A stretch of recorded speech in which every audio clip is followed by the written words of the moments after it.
conversation for the cohort. And today I'm very excited to invite our panelists today. We have Amy Actor from Cytiva Life Sciences, Jonathan Edwardson from Verivas, Matt Baker from Thermo Fisher Scientific, and our always famous Scott Weinberger from Gen Next Technologies. So, if we could, Amy, maybe you could give us a little bit of an introduction about yourself, and we'll kind of go around the room here. Wonderful. Thank you so much. I'm excited to be here. So, Amy Akhter, I'm currently Vice President of External Innovation and Partnerships at Cytiva.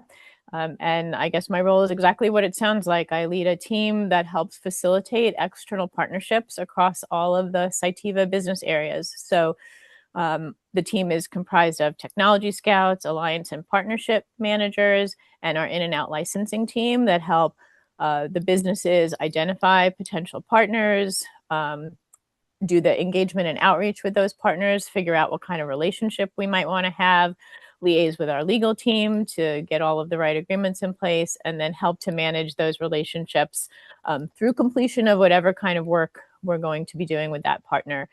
We do kind of everything in what I call the middle. So we're not a sourcing team, we're not a merger and acquisition team, but everything from co-development to joint development to collaborative partnerships that are specifically for the purpose of driving innovation. And I've been at Cytiva almost 6 years now and based outside of the Boston area. And Amy, just curious, of all the things you've worked on over the years, what would you say is your favorite, your favorite project that you've gotten to touch? Oh, that's a tough one. Some of those are probably still a little bit confidential, just because we may not be all the way to market yet. But I would say that my favorite type of relationship is, we do a lot of work with maybe smaller, mid-sized technology companies where we really see an opportunity to take that technology and incorporate it into a Cytiva project that gets us to a place where maybe neither company could get to on their own. And so we've had some great examples of those. Awesome. Thanks, Amy. Jonathan. So I'm Jonathan Edwardson, Vice President of Business Development at Verivas, and that really comprises of mostly inbound and outbound licensing transaction deals, so intellectual property licensing transaction deals. And prior to my time at Verivas, which is a small startup, I was at organizations like Agilent and Shimadzu in, again, business development roles and strategic collaboration roles. Okay. Thank you, Jonathan. And Matt. Hey, I'm Matt Baker, and I head up our strategic partnering innovation function at Thermo Fisher for our life sciences group. So I've been with the company for about 18 years. I've had held various roles from marketing, business leadership, product management leadership, etc. Our real focus, Thermo Fisher is a really large company, but our life sciences group is basically what we would consider our instrument tools and reagents for life science research. So like everything from cell biology to molecular biology, NGS, flow cytometry, a lot of proteomics quantitation, proteomics tools and technologies. And we focus really on creating value with external partners. And that can be anything from licensing to OEM to co-development. We also work quite closely with businesses in terms of we have a strategic capital team that does make strategic investments. And then we also work closely with our business to look at potential M&A opportunities. So a pretty broad breadth of responsibilities, and really anxious to talk to the team today. All right. Thanks, Matt. And Scott. Hey, good morning, everybody. I'm Scott Weinberger. I'm the founder, CEO, and of Gen Next Technologies. We are a structural biology tools, SaaS, and CRO company that works with our clients to help them deliver the promise of AI drug discovery.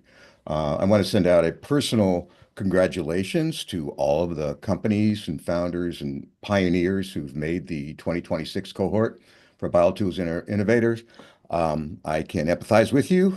I was part of the 2022 cohort, and ever since that time, it's been in my distinct pleasure to work with Jim and others at BTI, from one process versus another.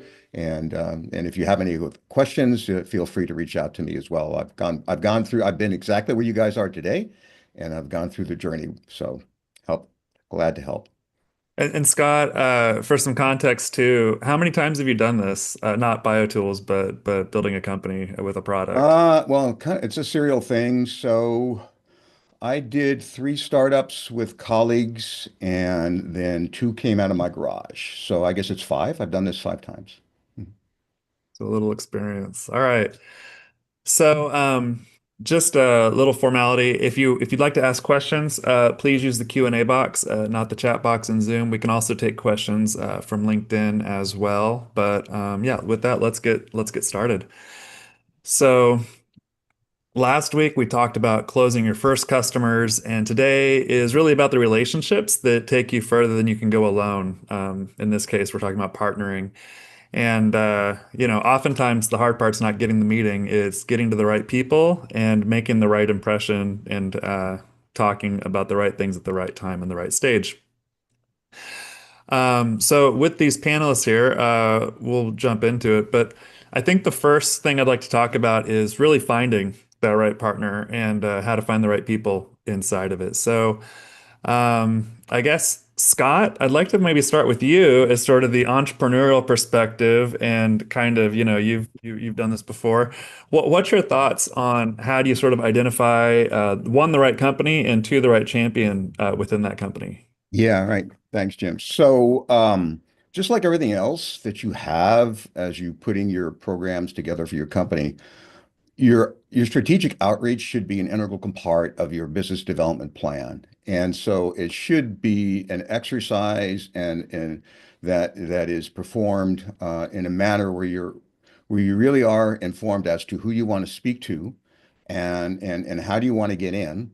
And then and timing. When are you ready to do the initial contact? Because most companies will give you an audience, but there's a high bar that you need to go over to get accepted and really get plugged in.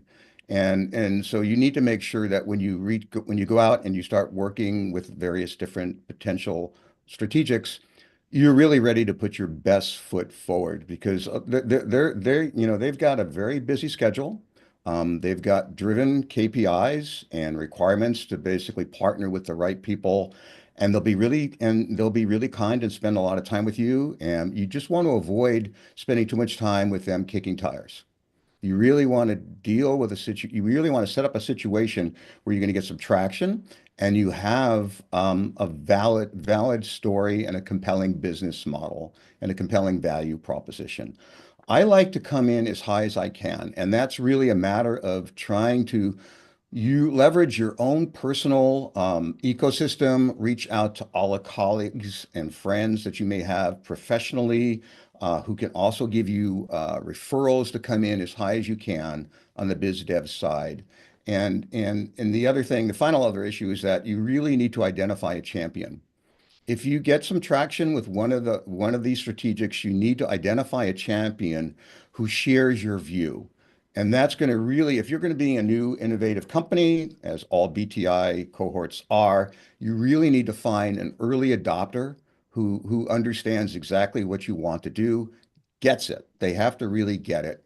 And then you'll be working with that internal champion as you work your way down through the strategic pathway. Thanks, Scott. Matt, maybe we could hear from your side. What does it take to interest you as a champion, and where do you find people kind of coming in towards eventually your team? Is it right away, or do they come through more of like the technical connection, science side, R&D side? I think it's a all of the above type scenario. And it is more difficult and I think even frustrating to try to find the right person in a large organization. I think it's a lot of it is persistence, right? We have people that come to us through R&D. colleagues who maybe run into somebody at a meeting, through product managers who maybe read something, poster presentations. Sometimes it comes in through our corporate development team, right? I mean, if you have the right connections, at a high enough level in the organization, I would encourage you to use all of your networks. So I would look at it as trying to put as many feelers out to the R&D and technical teams, and then trying to network as much as possible with more senior leaders in the organization. And hopefully what happens is you triangulate and you come together at some point. We will very frequently have scenarios where 3 or 4 emails go around from various colleagues, and they all kind of come together at some point to really get an evaluation. Yeah, so that'd be my recommendation. Jonathan, do you have anything to add? Yeah, so in my experience, it's really good, as Scott said, to find a internal champion that's very high level, on the senior staff. But I think it's also really important to work with an individual that's actually going to be assigned to that project, right, and really move that project forward. So it's really good to have kind of a top-down approach, but also a bottom-up approach, especially somebody who's going to be moving up in that organization, right? Somebody who's seen as kind of an up and coming leader, right? So I think it's really important to have both of those connections, because people in large organizations like Thermo, Shimadzu, Agilent, large, right, they're always moving around in roles, and roles change, and then projects will die on the vine if they don't have a champion who's familiar with that project throughout the whole life cycle. And Jonathan, have you've got, I think maybe more than anybody else on the panel, you've got experience at multiple different companies. Have you seen differences across the organizations, or are they all kind of similar in your experience?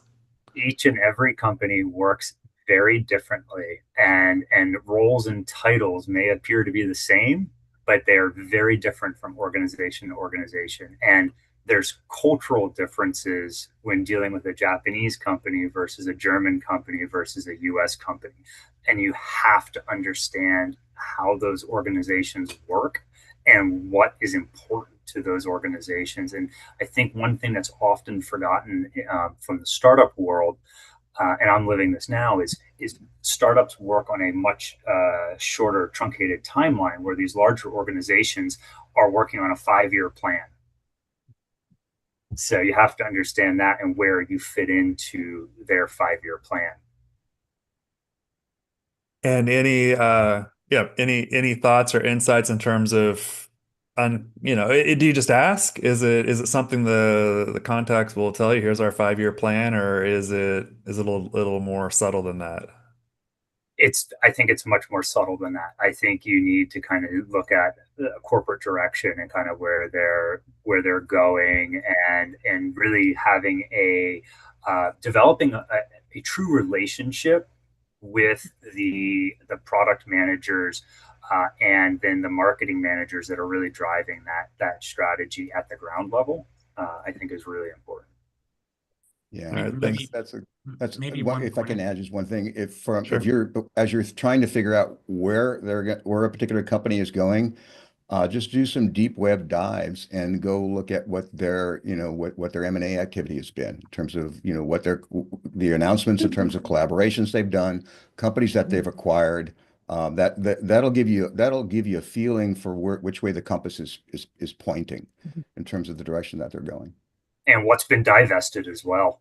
Yes, correct. Yes, Yeah, very, very exactly. good. Exactly.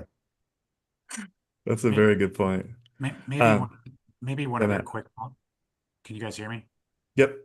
So sorry. Maybe one other quick point is make sure you are talking to the right person in the company as well. And it's not necessarily product management, R&D, or anything like that, but again, reflecting on a larger organization, there are different parts of a company that could have different focuses and priorities, right? So, like, I'll just give you an example in Thermo Fisher, right? We have 3 different businesses who focus on cell therapy, right? And each of them are focused on unique elements and aspects of cell therapy. Now, many times those folks communicate with one another, But maybe a suggestion is that, make sure that you're asking, to share and to, get in touch with, their colleagues as well, obviously in a tactful way, um, inside the organization to make sure you're getting your technology in front of as many eyes as possible, to make sure you're exploring all the opportunities that may be available. All right. Thanks, Scott. Or thanks, Matt. And then Amy, we haven't heard from you yet. Do you have anything else to add here? I would say, in terms of how to find the right people or how to have engagement, I know one of the things that my team does quite a bit is at some of the bigger conferences like Bio, we'll be there in the Cytiva booth as well. And so because people will often come by and say like, hey, we'd like to talk to somebody about a partnership. And so either we're right there within the booth, or the folks there have our contact information and they know that if questions on partnership come up, that those get directed to me and to my team. And so I think as people are out, I think Matt, you may have mentioned like conferences but even some of these trade shows are really good opportunities to make some of those connections.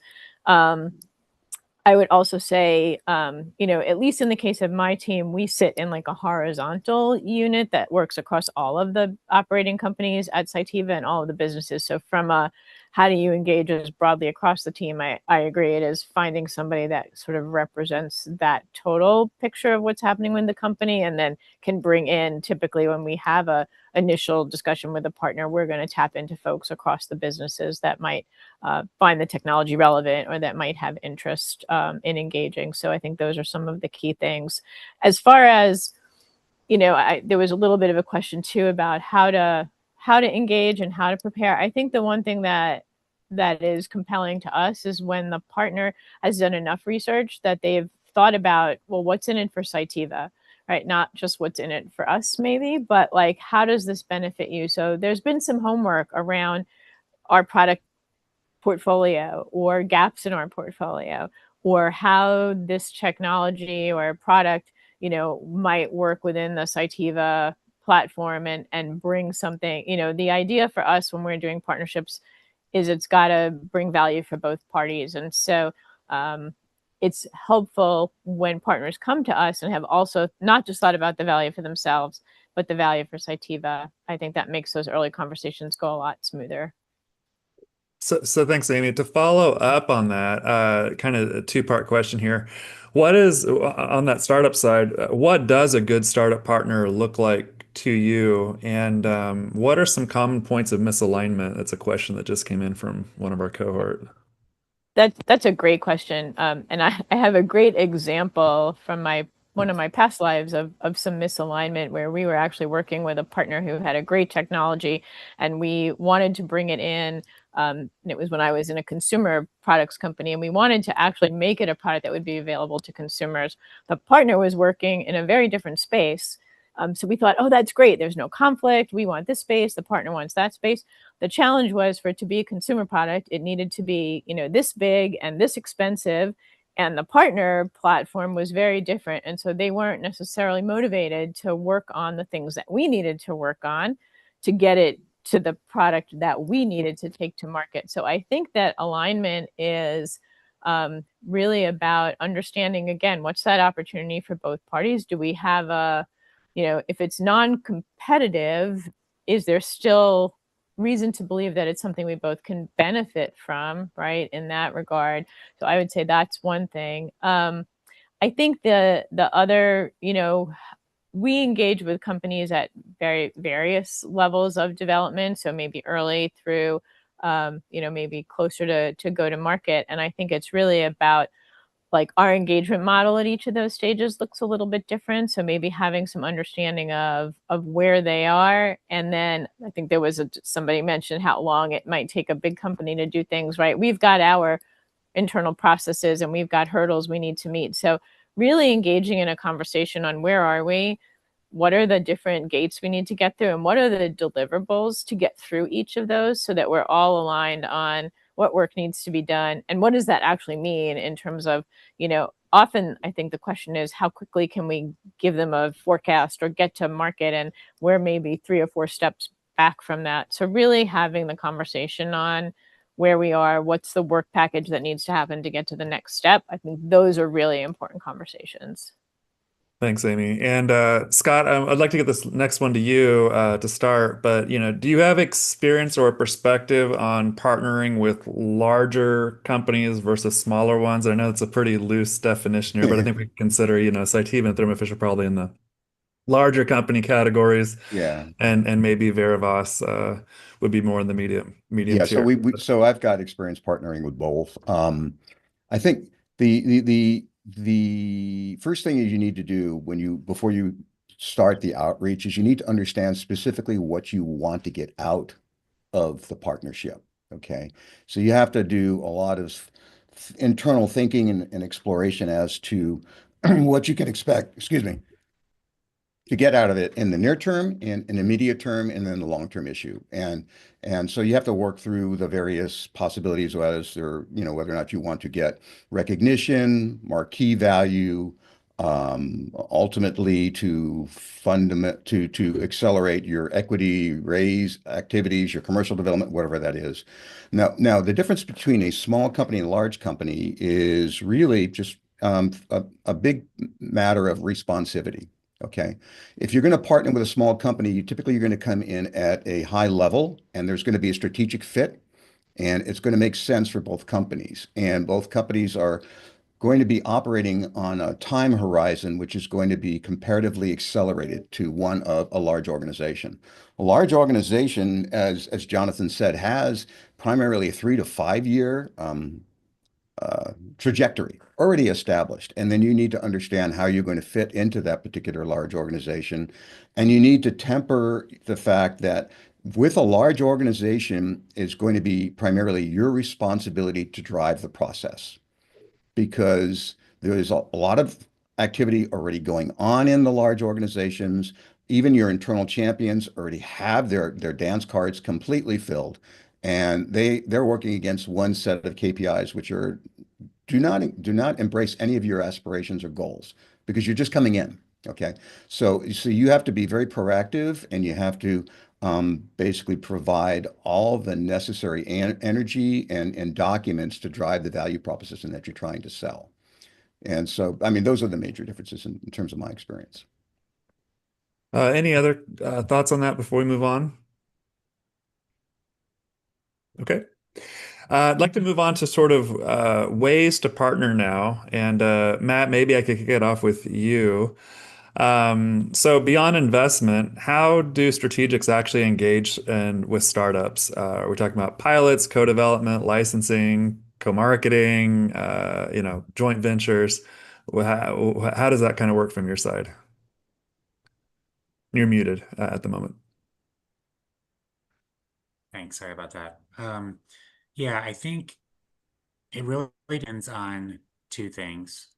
Number one, what really the company needs, and that's probably from the company's perspective, and maybe where they are in their sort of evolution. And then the other thing would be, where the company that they're talking to, like Thermo Fisher or, Danaher or whatever, thinks they can really help them.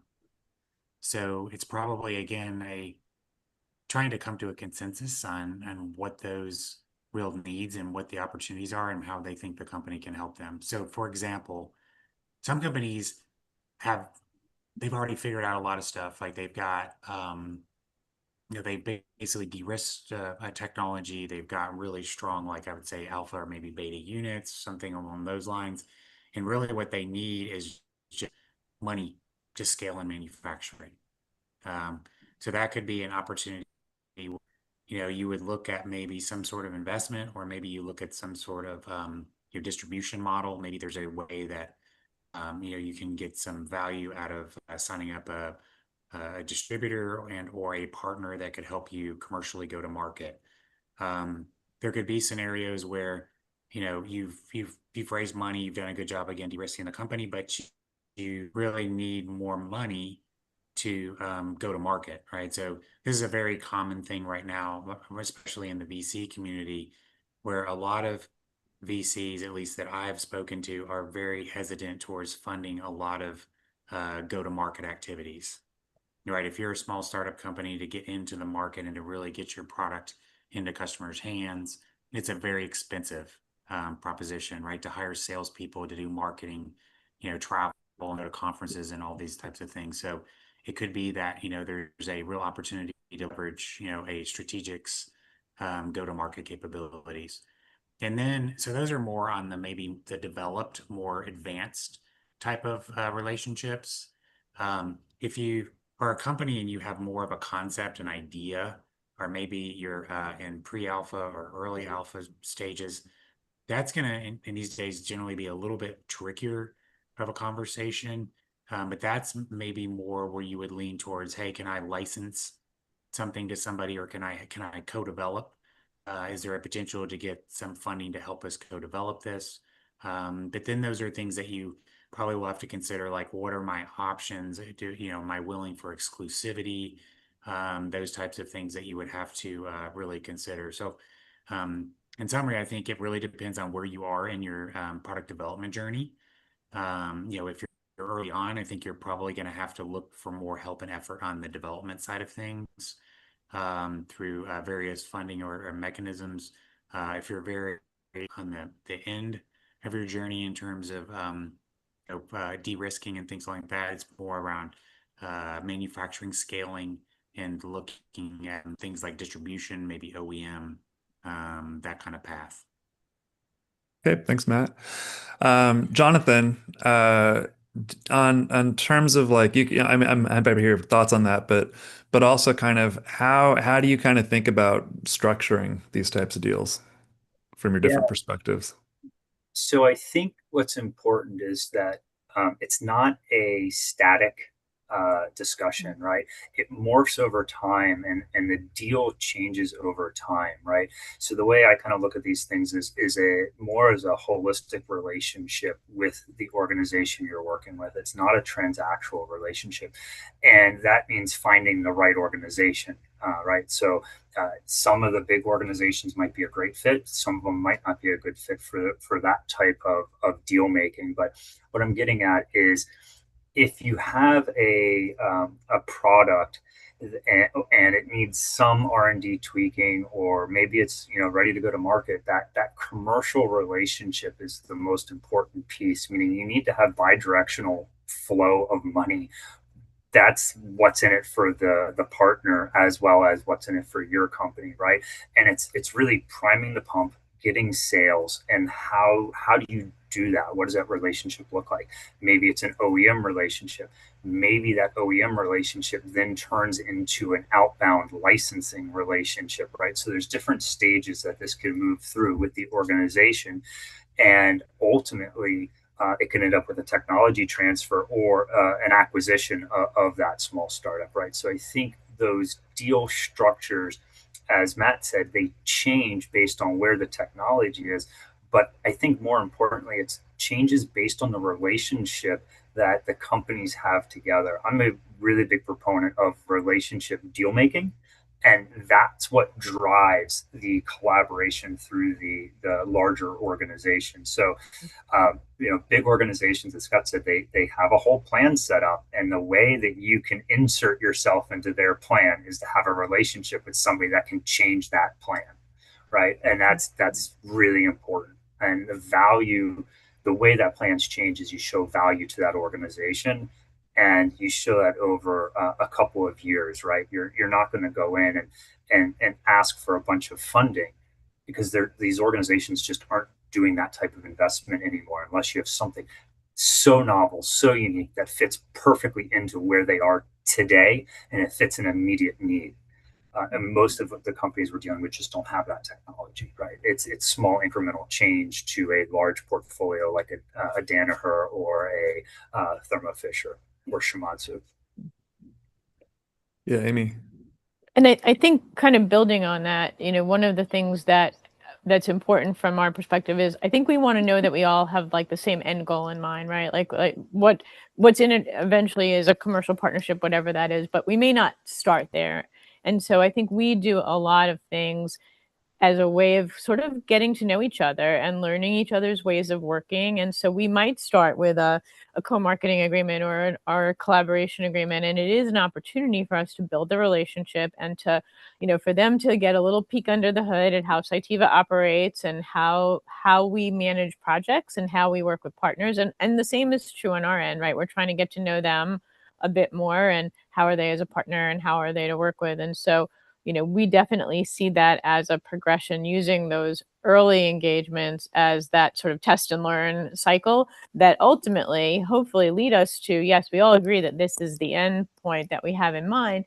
It might change as we get to know each other, right? That might evolve over time, but we're not going to necessarily jump to that. We're going to likely, unless something's ready to go commercial right away, but we're going to start with something that, and we have, I think it was Matt who talked about the wide range of ways of partnering.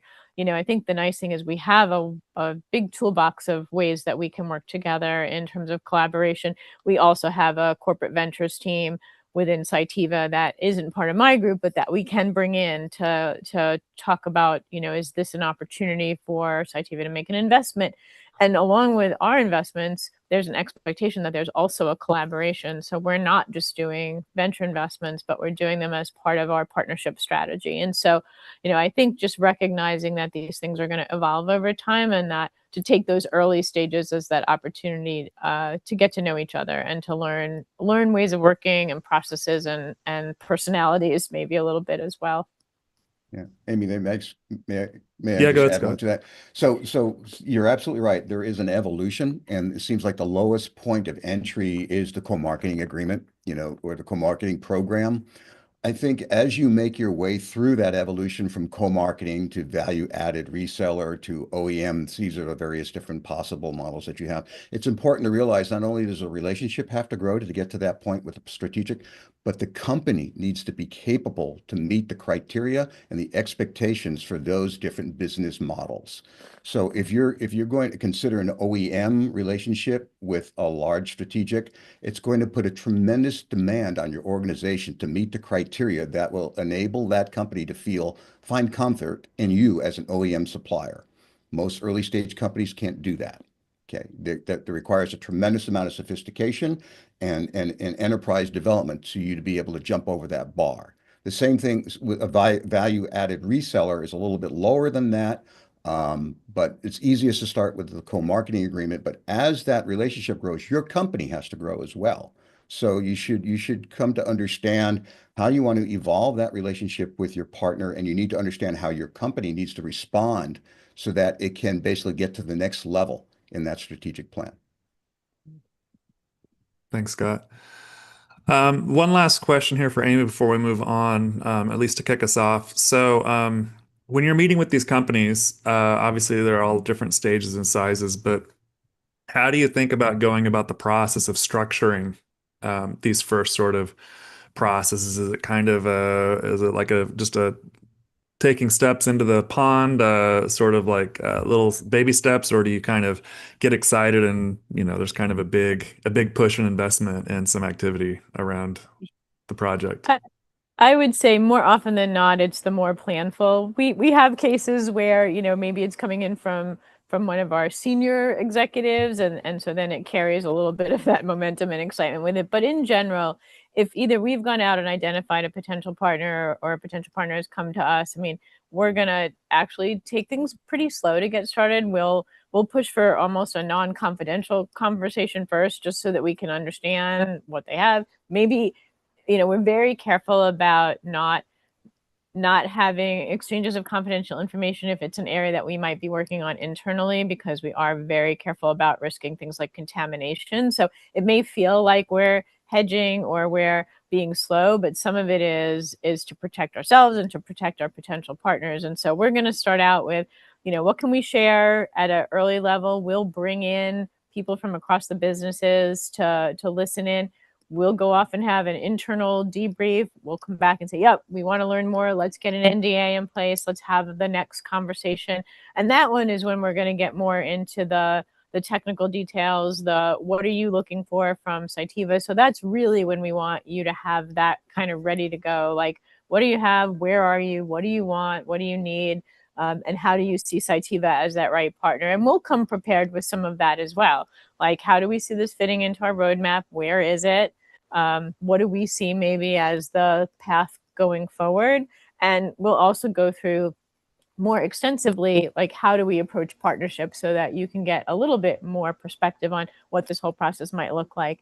And then from there, we'll start to move into, what a first maybe agreement might look like. Is there some sort of an evaluation that needs to happen? And we try to do those very quickly. Is there something more collaborative that's going to happen right away? So, from that sort of confidential discussion, now we're moving into some of the more intricate, is this a one way you're sending us some stuff to look at, or is this you have something, we have something, we're going to figure out how we bring those things together to create something new, and setting those expectations. And usually at that point is when, we'll start to talk about things like term sheets, and, we try to get some of the big topics out of the way quickly.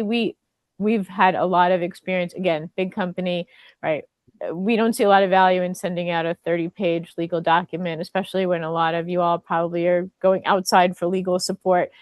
We know there's probably 10 or 12 things that are going to make or break the deal. We're going to start with those. And if we can see line of sight to those, then we're going to move to that next step. So we're going to try to do some of that hard stuff up front so that we're not wasting anybody's time as we go forward. Amy, what I heard with my startup hat on was if you're sending a project, do it top down through the CEO to get the most excitement.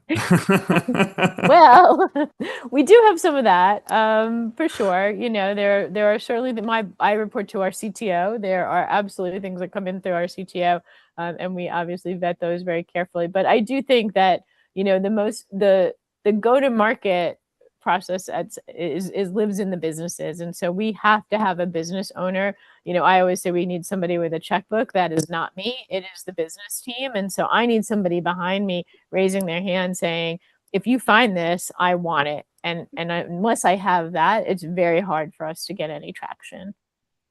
Amy, I think you made a really good point too about the non-confidential pitch deck. A lot of these smaller companies don't have a technology deck that's ready to be presented to large companies in the non-confidential format, and that really helps accelerate the next steps. Yeah. Okay. Let's move on to evaluating kind of fit and structuring the deals. So we got a number of questions coming in from the cohort as well on this, but kind of to kick it off, maybe Matt, I'm going to kick it back to you again. From the strategic's point of view, what are the most important factors that make you decide to proceed? Is it the technology, the market, the potential, the fit with strategy, the founding team, anything else? Yeah, unfortunately, I think this is another all of the above. I think it's got to be a strategic fit, right? For the organization. I mean, you would not want to engage, I think, with a company that you didn't see, strategic alignment. Because I think one of the key things, and this maybe goes back to several points made earlier, is you got to make sure that you're going to generate really some excitement, right? You don't want to kind of like drag people along, like, and kind of twist their arm to get them to agree to do something. You really have to have an excited partner to be working with. So they put all their energy and effort towards bringing a product to market or helping you develop it, etc. So I think when you're thinking about, again, where your company is in its sort of product development journey, I would just recommend that you, again, think about what you really need and what you need in a partner, and making sure that you can get to alignment on what you think each party will be able to bring to the relationship to ensure the most successful outcome. Amy, anything to add to that? I know we have a lot of internal tools that we use to help sort out, what is this going to look like and how is our big going to add value? And I would say to just be thinking, and I mentioned it earlier, like what's in it for Cytiva, but we do a lot of analysis internally of like, what are we giving? What are we getting? What is the partner giving? What is the partner getting? And we do that analysis from both our perspective and what we think the partner's perspective is. And I think it's really helpful for us when the partner's done some of that as well. And then that comes together in terms of how we might both find value, and then we can structure, some sort of a deal around that. The other thing that I would say, and we're guilty of this internally as well, we don't ever jump to this is a licensing deal, or this is this thing, or like, we try not to put labels on things. What we really try to do is understand, like, what are we trying to do, and what's the end goal? And then if we don't have an agreement that fits that, we'll make one up. Like, we don't really get hung up on it has to fit into this box or that box. And I think that that's also helpful thinking, because again, oftentimes partners may come in with a very clear, oh, I need to do this and then that. And what I would say is let that structure enable the partnership versus the other kind of way around. And I think if you have a mature team on our end, like, we're going to be able to help to do that. So that's the only thing I would add. We have a question from the cohort, and Jonathan, I'll start with you. How does the startup go about determining the available budget and budget cycles for open innovation programs with strategics so that these discussions are well timed and productive? That is a very difficult question. It it really depends on where you are in the product life cycle, right? So I think if you have a product that you need more funding for, it's a very different discussion than a product that's ready to go to market. And the what oftentimes happens is the startup is going to rely on the large strategic for a lot of heavy lifting if the relationship really works out well. And what I mean by that is these large organizations have a lot of resources outside of providing money, right? So they have other resources that they can deploy. They have to help accelerate that relationship overall. So I wouldn't approach the strategic trying to get money to finish up the R&D stage of it, so to speak, unless there's a very clear strategic fit for that collaborator. So setting a budget as a small startup, you do need to put some money aside for your legal team to review agreements, but you have to also think about the time that these take. These are not short projects. Most collaborations take well over 6 months to even really get moving within the larger organizations, right? Just there's so much to do on the large side. So there's lots of meetings, there's lots of time that's being taken up, and the large organization expects the startup to do most of that heavy lifting because it justifies, their time and energy that they're putting into it, because they're not bringing just one or two people to the table.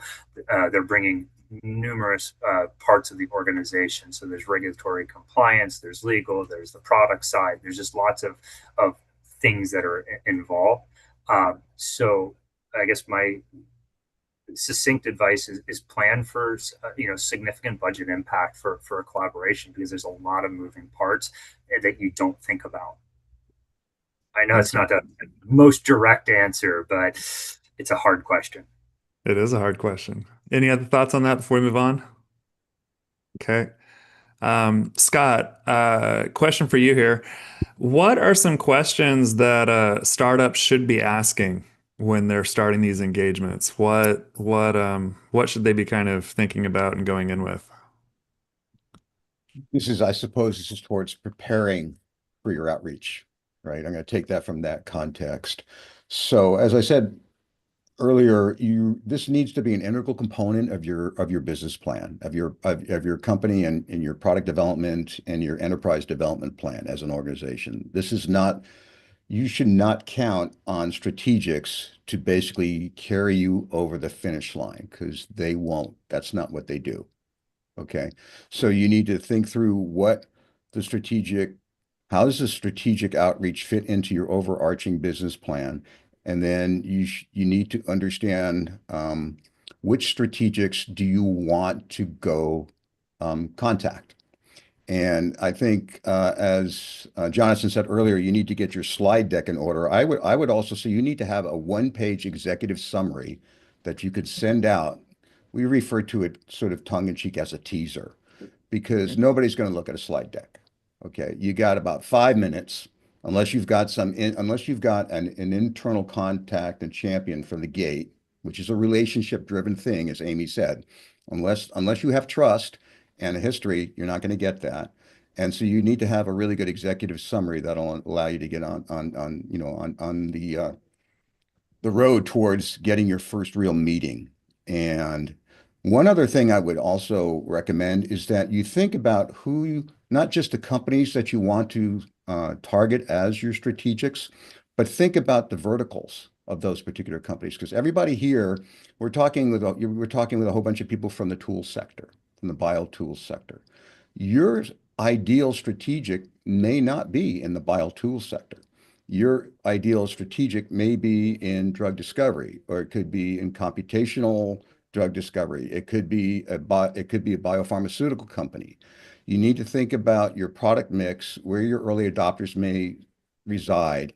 And particularly if you sold a product already to a large biopharma company and you've got an internal champion, they also have means by which you could leverage that opportunity space with these companies as well. So that all needs to be factored into your plan, and then launch it. And the one thing that I would basically add on to that is that you need to have a business plan that says it's going to take me many, many years, and I may never get a strategic.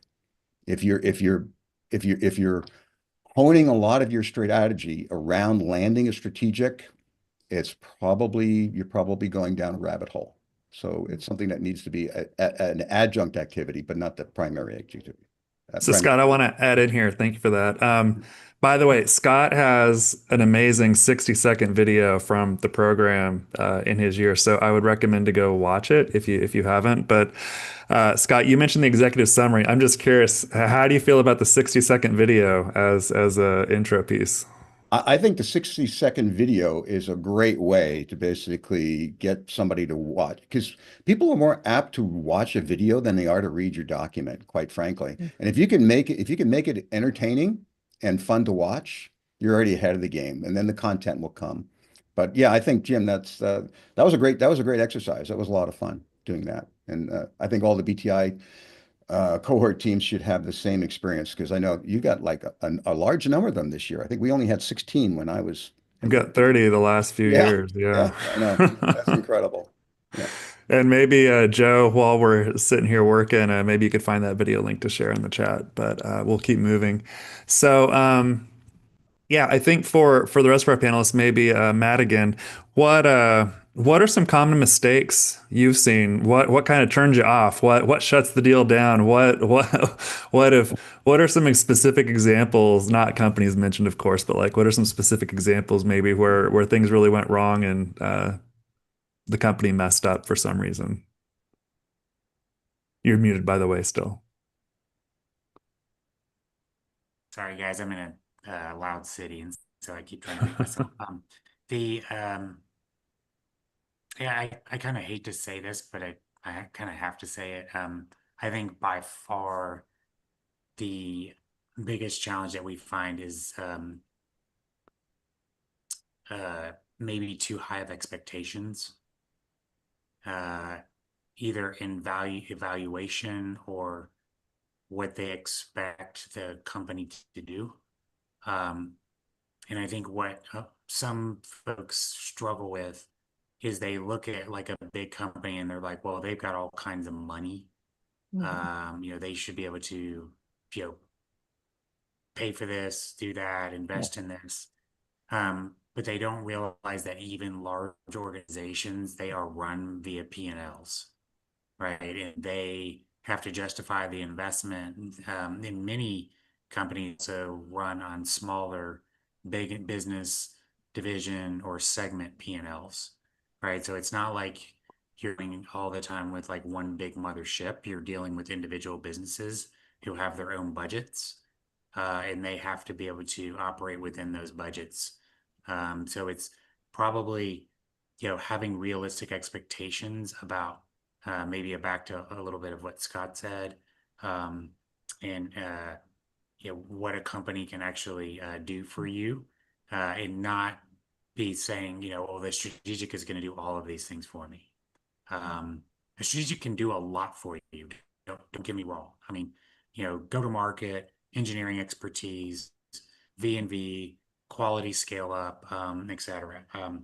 One other thing I will throw out there too is that a lot of, especially technology that comes out of academic labs, a lot of people don't fully realize or appreciate the amount of rigor that has to go into like V&V and manufacturability, right? We get to a lot of relationships and a lot of deals, and we come down to the finish line, and it's like,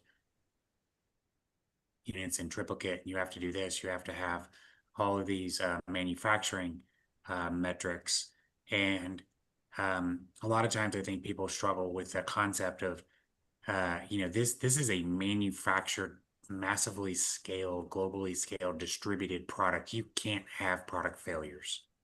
It has to work. Now, there's always going to be user error. There's always going to be, those things that happen on the side, but you've got to have a really robust, repeatable, reproducible manufacturing process. You can have the coolest technology in the world, and if you can't make it reproducibly, then you've got problems. And support it in the field, right, Matt? Yeah, support it. Well, again, I can speak for everybody, but that's again where Thermo Fisher has a huge advantage, right? We have a global sales and service support team. I mean, they're on the ground. We have technicians that literally live in the city, and they can go in and do stuff. But with that being said, customers still going to be mad if something doesn't work, right? And you never want to launch a product and put all this marketing effort behind it, and all of a sudden you're having technical support and quality problems. All right. Any final thoughts before we move on, Jonathan or Amy? Okay. I would just build on what maybe Matt said about some of the mistakes. I mean, and just to think about this more broadly, the idea that the only lever that we have is money, I think is narrow thinking. And I would encourage folks to think as broadly as possible about all of the levers that might be available from a big strategic partner that bring value to the partnership. And so coming in with that perspective, we're doing a deal now where we're giving about 40 hours of engineering time to a partner, and there's significant value in that, right? They're a small company and they're having some problems that they can't solve, and so we're going to help them solve them. And so I think it's being open to that, and not just thinking that there's kind of one answer going in. So Awesome.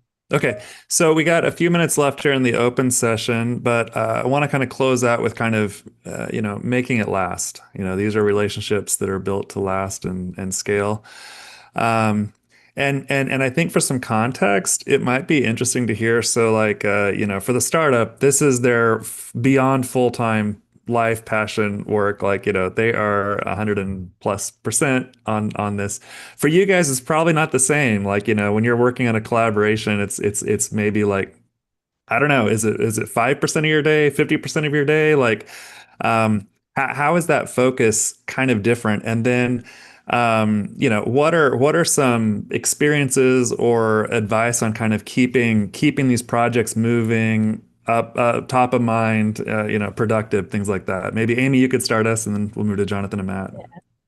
So my team is managing a portfolio of maybe 50 of these things. So I mean, there's a lot there, right, in terms of how much time and attention.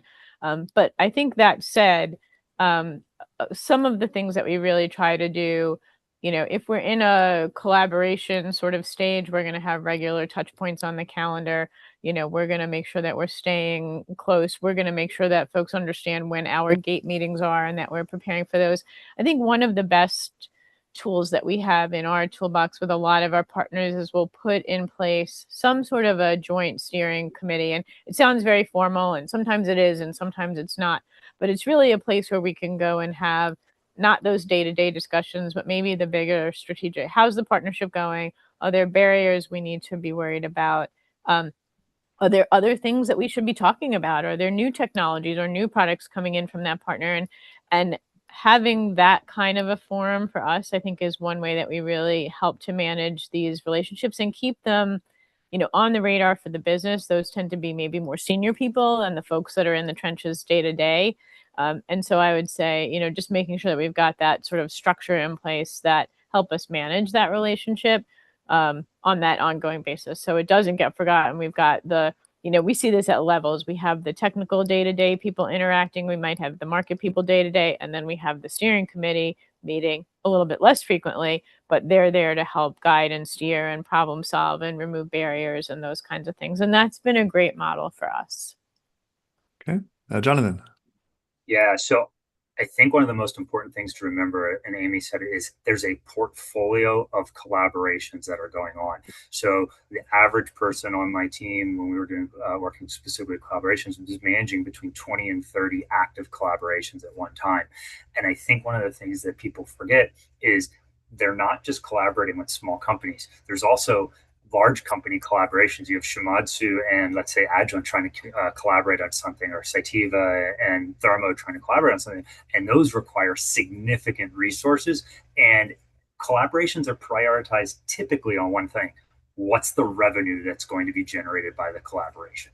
And that's how they're prioritized. And that it's really important to understand that. And sometimes those small organizations actually are bringing more revenue to the table, and those do get prioritized over some of the larger, large company collaborations. So I think really what's important is that when you are looking at how to prioritize your collaboration with the large strategic, is really have a financial model ready, so they understand how much revenue they're going to make, when is that revenue going to hit their books, because that's going to help them put the right resources in play to get there. So to me, that's probably the best advice I have on kind of prioritization and how to manage a collaboration, is it comes down to dollars. Okay. Matt, anything to add? I think you covered it pretty well. I mean, again, you do have to realize, I mean, maybe again to Abe's point, that large companies are going to have large portfolios of projects that they're managing, and they're at various stages at any one time. So I think and I saw some of the other questions in the Q&A. I think it's really about trying to come to a consensus about where you are in your cycle in terms of exploration versus commercialization, looking at both ends of the spectrum, and then kind of defining what the best course of action is. I do have to say, at least for Thermo Fisher, we tend to definitely do more. We do exploration things, but more and more these days we are doing more of call develop and hardening type of projects, right? Where we're not as engaged like with concepts as perhaps we used to be in the old days. Now, that's not to say that there's not just potentially opportunities around concepts, but many times the concept conversations end up turning into licensing discussions, right? Because if it's a concept, and you got to consider, if a company's going to take on all the costs and efforts and expense to develop something, they're really taking on a lot of the risk. And so many times I see those turning it more into licensing discussions. Sounds good. All right. Well, that's most of the time. We're about to wrap up here, but before we close our live stream portion, just like to hear from each of you one sort of thought or comment when a strategic says "not now." What's the best next step? How should they think about the future and following up? Scott, we can start with you maybe on this one. Not now. Well, I guess the answer to that question really depends upon where you are in your outreach program. So not now, early in your outreach program really means you need to go elsewhere. Okay. It's a polite way of basically saying we really don't see the fit. And the likelihood of you basically seeing not now diminishes with the length of time you've spent with a particular strategic. So my specific advice to you is that you have a limited amount of time. You should be spending a reasonable amount of your effort towards profiling each and every one of the strategics you want to address in your outreach program and qualify them as if you were selling your product to a client. Okay, you are. You're just selling it to a different sort of client. You're not selling it to an end user. You're selling it to a strategic. And you should learn as much as you can from each and every experience. A not now is okay. It's going to happen more often than it doesn't. Okay. But every time you engage in one of these, the next time you engage, you'll be better at doing it. You'll be better prepared. You'll be able to, you'll see questions again that you saw for the first time. You'll have better responses. You'll know how to hone your pitch, and you'll know how to basically check the boxes that were previously missed. So don't take it as a failure. Take it as a learning experience, and understand that you need to move on. And because it doesn't necessarily mean you will never come back to them, because your company could change materially, and then suddenly it's attractive, and it was too soon for you to reach out to this group. So that's sort of like a free association dump there, Jim. So there you go. No worries. All right. Yep. Well, unfortunately, that does end our time here. But I want to thank our panelists for coming on for today. So we'll stop the live stream, but stick around. We're going to keep the conversation going after the live.